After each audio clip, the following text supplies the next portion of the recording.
Things Disney does well. Let's go.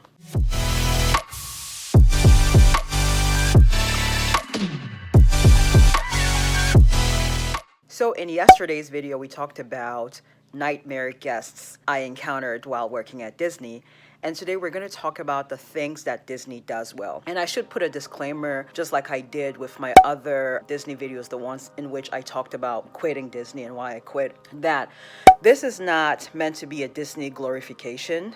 And also, it's not me dragging Disney's name in the dirt. As I mentioned in those videos, although I don't work there anymore, there's some things that are insider information that I will never put on here. I may discuss with friends or whatever, but I will never put it on here because I could be sued for that. That's number one. Number two, although I would not want to go back and do park and resorts, which is what I did in Florida, I wouldn't mind working with Disney in the future. Like, it has to be a creative endeavor. I always want to be sure I'm being authentic and telling my truth, but also not revealing stuff that I have no business revealing. That being said, let's start with the first thing that I think Disney does well.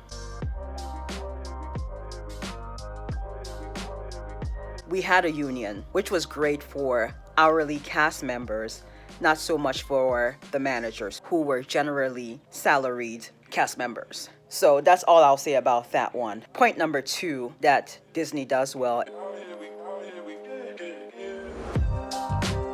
We have, of course, uniforms. I've talked about this before. We call them costumes. Each location had costuming, which is the location where you went to collect your uniforms, because everything in Disney was themed. The resorts, the parks, and even the lands in the parks. So let's take Magic Kingdom, for example. Frontierland had a different costume from wherever Space Mountain was. I forget what that land is called. And even the Main Street cast members had a different costume. So Magic Kingdom, although it had one costuming, they had different costumes for every location. And similarly, if you worked in a different park or a different resort, each resort had your costuming. So I hope that makes sense. And if you were a full-timer, you were allowed 5 costumes. I think the part-timers were allowed 3 because full-timers work 5 days. That doesn't mean you couldn't take out more than 5. You could, but it will be on your record, because in order to get those costumes, you have to scan it out using your ID. And so it goes on your record, and you were charged for it. So it was deducted from your paycheck, but the minute you scanned it and gave it back, they refunded you however much it cost. So if you had like 2 additional shirts than you needed, so if you had 7 shirts, they will deduct $16 from your paycheck, and you can see it. But once you give it back, they give it back to you on the next paycheck. Which brings me into the third thing that Disney was good about. Although the pay wasn't high, we got paid every Thursday, which was great. Getting paid every week, I wish I could find another job that pays every week. It was every Thursday, so I didn't have to wait a whole 2 weeks for my paycheck. And since we're on the topic of pay, if you were a full-timer, you also had sick days, you had vacations, and you had what we called floating holidays. If you're full-timers, you got 3 floating holidays, which was just like random like PTOs that you can use. Let's say like you're a woman and you're on your period and you need a day off, but you don't also want to use your sick day because you're not actually sick. You can use your floating holidays. And you got 3 a year, and those didn't roll over to the next year. So you had to use that. So if I got my floating holiday, let's say for 2024, I had to use it for 2024. It didn't roll over. The things that did roll over was sick time and vacation. And for vacation, there was a correlation between how many hours you worked and how many vacation hours you got. And so the more hours you worked, the more vacation you accrued, which was quite nice, because I remember back in, it was definitely 2016 when I worked 56 days in a row, and I have a whole video about this, a very old video.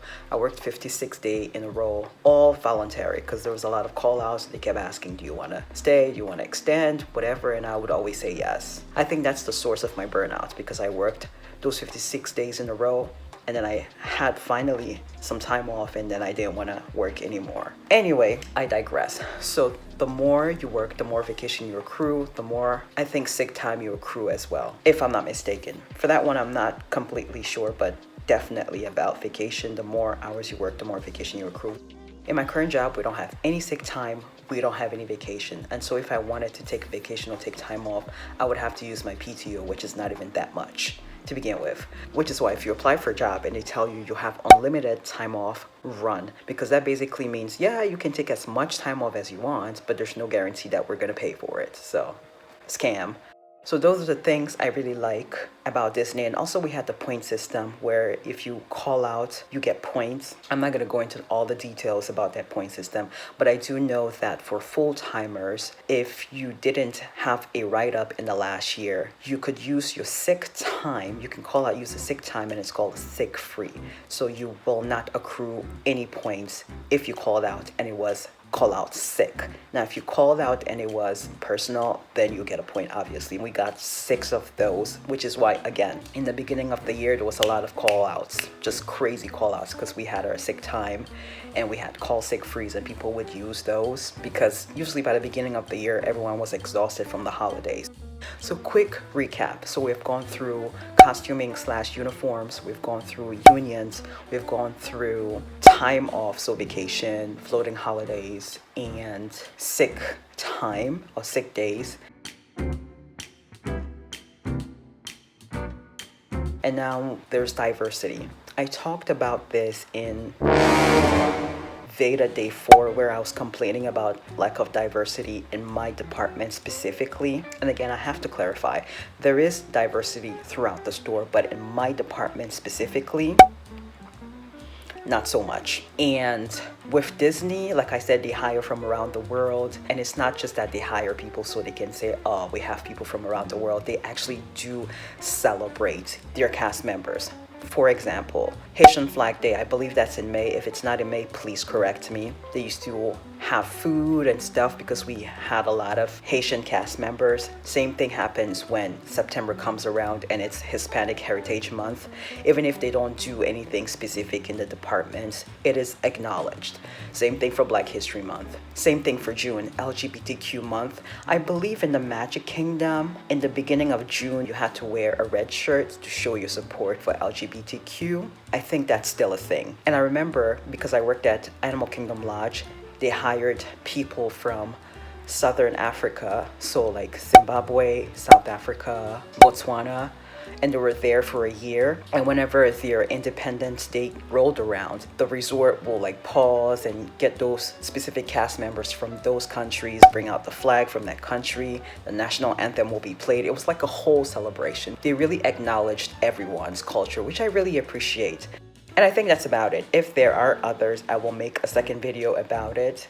But yeah, that's why I always find myself comparing my current job to Disney, because Disney just does things pretty well, and you guys can have your criticisms about Disney, and I do too, but generally I think you're making an effort. And I'll see you guys tomorrow. What am I trying to say? I can't talk today. So quick recap. I can't talk today, which is why if you apply for a job and you're telling you have unlimited